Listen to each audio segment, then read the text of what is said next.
So in my grad school this last semester, we've been working on a research question. So my research question was how did elementary teacher knowledge of higher order thinking activities and tasks impact classroom leaders and lessons for gifted and talented students in an inclusive classroom.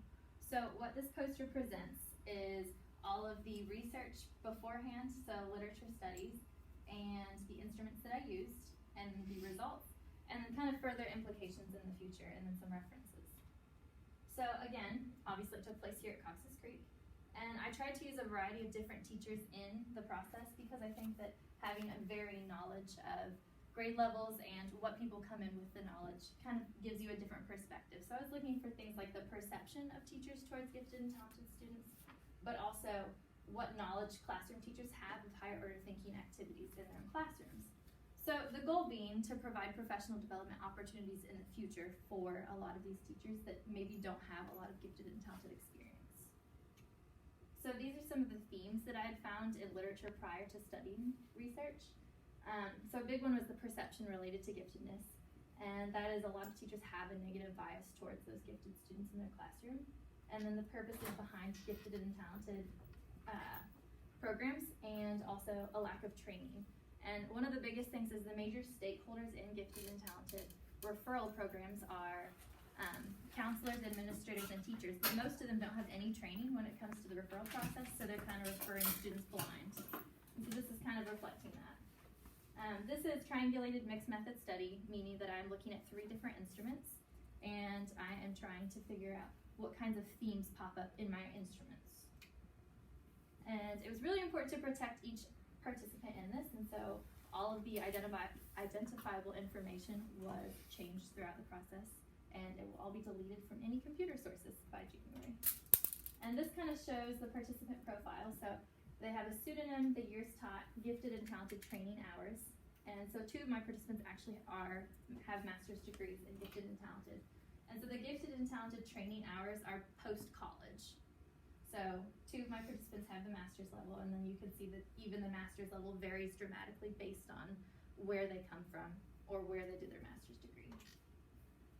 I did a specific data collection, meaning that I had 3 different instruments. I used an interview, a survey, and an observation, and that was qualitative and quantitative results. So my quantitative was the survey, and that was a Likert scale survey, which shows teachers strongly agree with things versus would they strongly disagree with things. And then I also had an interview, and I was asking teachers kind of how they felt and then the frequency with which I found high order thinking activities in the classroom. And then the observation was just watching how they interacted with their students and what kinds of things I was seeing. So this is probably one of the more interesting tables. This is the survey scale table, and it shows my questions, and then it shows the average answer based on those questions. And I think the most interesting one for me was I feel confident differentiating for students identified as PTP or GT, and the average answer was 2.8. And so that kind of reflects that teachers in the building know that we have those kids, but we don't really know how to differentiate for them. And that was a really good indicator for me that maybe we need more training in the future for that. And then I think that was really interesting also that we feel like we know what higher order thinking activities are, but how do we use them in our classroom, or how much preparation does that take?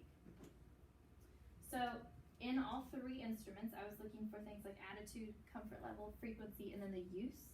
And these are the themes that pop up in each of those instruments. So really specifically in the observations, it was pretty notable that there's a lot of praise happening. We're really good with giving direct praise. And then you can see, as I was looking for instruments, I was looking specifically for themes that pop up in all 3 instruments. So these are some of the themes that pop up. Things like questioning or digging deeper, comfort level, and high order thinking. And then I had 2 common themes along all 3 instruments. And the specific ones were high level questioning, and the assertion based off of that is that participants emphasize the importance of high level questioning, referring to Bloom's taxonomy.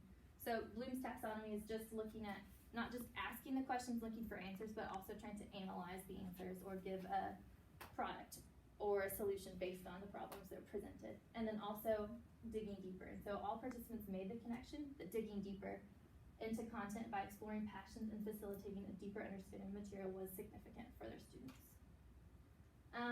So the biggest result for me was that Cox's Creek teachers do feel like they know a lot about higher order thinking tasks, but we're not using them very often.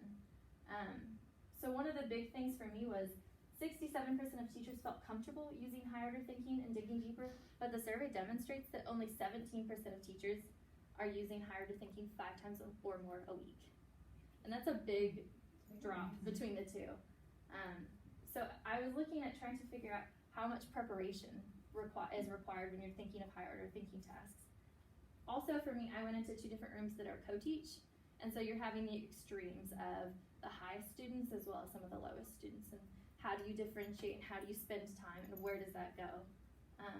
So again, I think the most significant outcome is that most teachers feel a lack of time impedes their ability to teach high-level questions without planning them in the future. So who are we focusing on in our classroom, and then also how do we spend time in the classroom on what groups of students?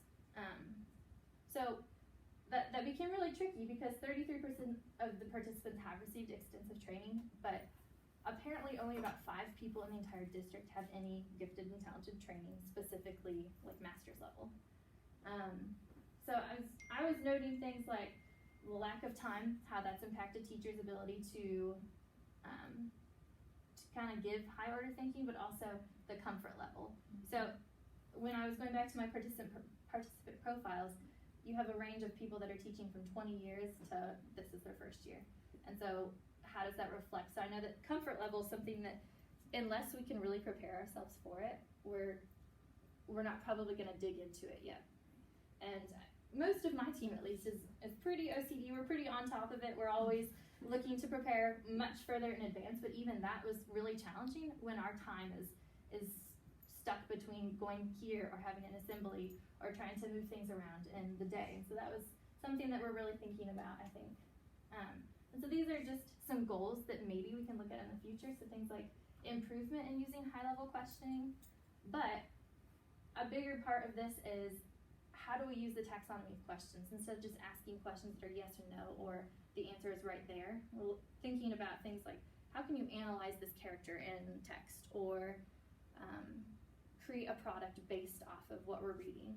And then again, developing in-depth explanations. And so these are a couple of books, actually the bottom ones, and they analyze strategies to teach digging deeper even without a lot of training, and then specific strategies to dig deeper into content.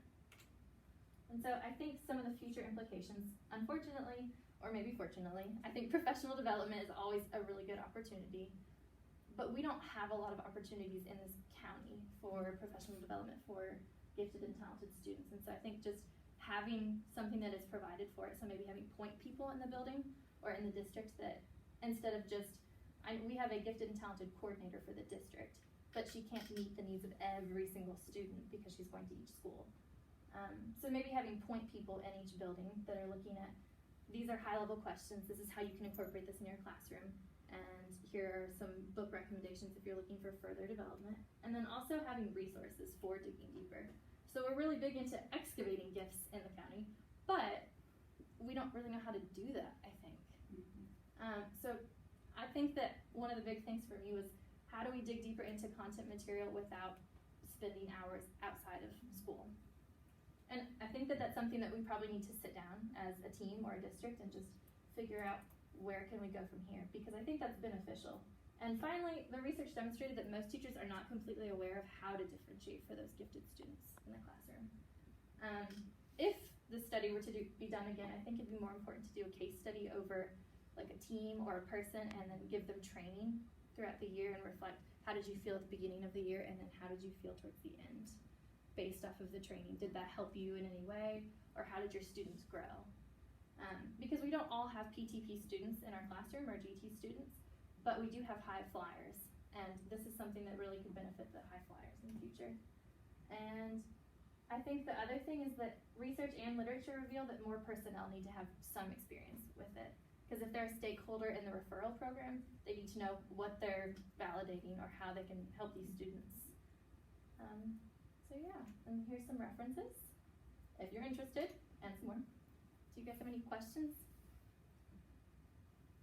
I thought it was very interesting that a counselor and an administrator don't have any, when you think about what the GT referral committee is, and you think about the counselor and administrator's role, I mean, my degrees are counseling and administration, and I've never had a class in GT, ever, you know, so, I mean, what, like, the statement you made was true for me too, you know? I think it's a good point that you make about, you know, a lot of our teachers, we all know what differentiation is, but we're not confident in doing it. And I think if we can get more confident in doing that, not only will it help these kids, but it's really gonna help all of our kids. And so I don't Like think our it's, high five, just like you right, said. it's not gonna be just oh, well, we're doing this to hit these kids. No, we're doing that to hit all of our kids, and that's a really important point as we make the argument for doing something a little different.